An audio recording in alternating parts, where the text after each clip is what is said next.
જઈએ ને cold coffee પીવાનું મન છે, કંઈક ઠંડુ ખાવાનું, આપણે ત્યાં જઈએ. NBC, nothing before coffee. તો ગાઈસ, કોલ્ડ કોફી ની કેરેમલ શેપે આવી ગઈ છે અમારી. જોતા તો બહુ ઇન્ટરેસ્ટિંગ લાગે છે. કેરેમલ આમે મને બહુ ભાવે છે. ટુ ગુડ ઠીક છે. ફાઇનલી હવે છે ને એના પછી શોપિંગ માટે જવાનું છે. મયુર કે શોપિંગ માટે જવું જ પડશે. અહીંયા સુધી આવ્યા હોય ને શોપિંગ માટે તો જવું જ પડે ને યાર. શું સિંગલ વસ્તુ એ તો એમ જ હોય, પહેલાં જોવાનું પછી ગમે કોણ લેવાનું. વસ્તુ જોવા માટે જવાનું હોય, વસ્તુ જોવા માટે. ખરેખર બહુ મસ્ત હતી. મયુર તો કે અમદાવાદમાં ક્યાં આવી કોફી મેં પીધી જ નથી, એને તો એટલી બધી ભાવી. ત્યારે તો સ્કેમ ઉપર સ્કેમ જ થાય છે અત્યારે. અમે લોકો શોપિંગ બાપુ બજાર કે બડા બજાર ક્યાં ગયા હતા? બાપુ બજાર જ ગયા હતા અમે લોકો તો. પણ ત્યાં જઈને ખબર પડી કે અહીંયા તો બધી ખાલી જે સ્ટ્રીટ શોપિંગ નથી, અહીંયા બધી છે ને શોપ જ છે. એટલે પેલા એક ભાઈ કીધું કે અહીંયા તો બધું મોંઘું હશે, તમને કે શોપિંગ કરીને અહીંયા મજા નહીં આવે.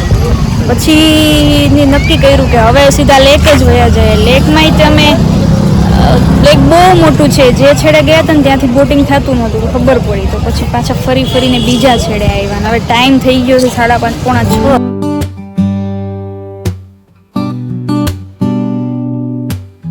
અમે લોકો બોટમાં બેસી ગયા છીએ. હવે શું બોટિંગ, આ બોટ ગોતવા માટે અમે કેટલી મહેનત કરવી પડી, મને તો એ નથી ખબર પડી.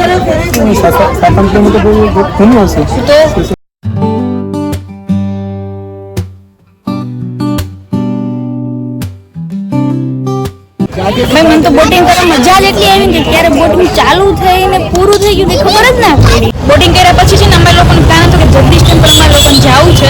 એટલે અમે થોડુંક રસ્તામાં ભૂલા પડી ગયા હતા. પણ ભૂલા પડતા મારા સારા નસીબ, તમે જો આજના દિવસના થોડાક કદાચ સારા નસીબ હશે ને, અમે લોકો હાથીપુર માર્કેટમાં પહોંચી ગયા છે. કેમ કે આ રસ્તો જાય છે જગદીશ ટેમ્પલ સુધી. મારે અહીંયા જ શોપિંગ કરવાની હતી એટલે મને મળી ગયું મારે જે જોઈતું હતું. એટલે પહેલાં જે કામ હતું ને એ પતાવી લઈ.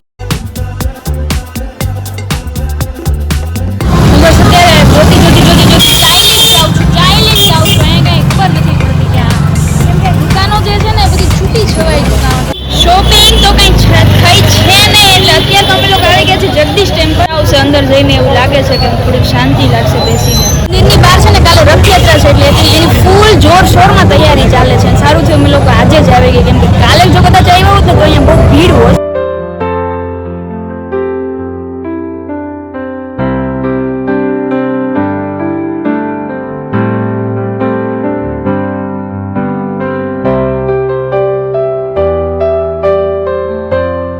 ઓલ રાઈટ ગાઈઝ, દર્શન તો મસ્ત રીતે થઈ ગયા અને થોડાક આગળ ચાલ્યા ને એટલે સિટી પેલેસ ખબર પડી કે ભાઈ અત્યારે 9 વાગ્યા સુધી બહારની સાઈડ તમારે ફરવું હોય ને તો એની ખાલી 100 રૂપીઝ 50 રૂપીઝ જ ટિકિટ છે. તો મેં લઈ લીધી છે કેમ કે અત્યારે છે ને પેલેસની જે લાઇટિંગ છે ગજબ વ્યૂ આવે છે, એકદમ ગજબ. જે લાઇટિંગ છે ને અહીંયા બરોબર પ્રોપર કેપ્ચર નથી થતી અત્યારે કેમેરામાં, પણ જે વ્યૂ આવે છે ને એકદમ ઓસમ છે, સોલિડ છે.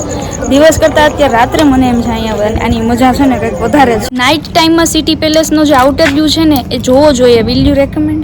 યસ, એબ્સોલ્યુટલી, ડેફિનેટલી કરવા જેવો છે એક્સપિરિયન્સ. ખરેખર મજા આવી. અને અત્યારે પબ્લિક જ પીસફુલ, નો મતલબ પબ્લિક વ્યૂ નથી એટલું બધું, એટલે બહુ મજા આવશે. મેં આજે પાછળની સાઈડ જે લેક વ્યૂ આવે છે ને પિછોલા લેકનો, આહા પછી કૃષ્ણ દાલ બાટીમાં દાલ બાટી ખાવા માટે સિટી પેલેસથી આઈ થિંક 2 કિલોમીટરના ડિસ્ટન્સ ઉપર જ હતું. પણ બહુ સારા રિવ્યુ છે આ જગ્યાના, એટલે સ્પેશિયલી અહીંયા દાલ બાટી ખાવા માટે.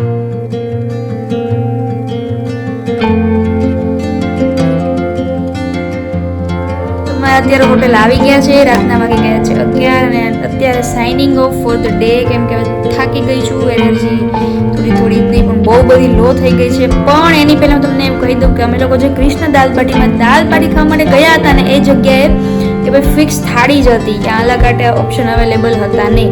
અને અમને બનેને એટલી બધી તો ભૂખ નહોતી લાગી કે અમે 2 જણા થઈને આખી એક અનલિમિટેડ થાળી ખાઈ જઈએ. એટલે ઓપ્શન તો હતો નહીં અને એટલું બધું કંઈ ખાવું નહોતું. તો પછી અમે એક બીજી પ્લેસ ઉપર ગયા જ્યાં ત્યાં ખાધું અને પછી ફટાફટ નીકળી ગયા. કેમ કે વરસાદ છે ને થોડીક જ વાર માટે ઊભો રહ્યો હતો અને જેવામાં હોટલ પહોંચવા આવ્યા ને તે પાછું ચાલુ થઈ ગયો. એટલે થેન્ક ગોડ તમે સારી રીતે હોટલ પહોંચી ગયા હતા અને પછી થાકી ગયા હતા એટલે નાહી ધોઈને હવે બસ આરામ ચિલિંગ મોડ ચાલુ છે. નેકલેસ કાઢવાનું રહી ગયું, બોલો ઉતાવળમાં થાક. સો બાય, ગુડ નાઇટ, આવજો અને હવે મળીશું કાલના વ્લોગમાં. જય શ્રી કૃષ્ણ, ટાટા.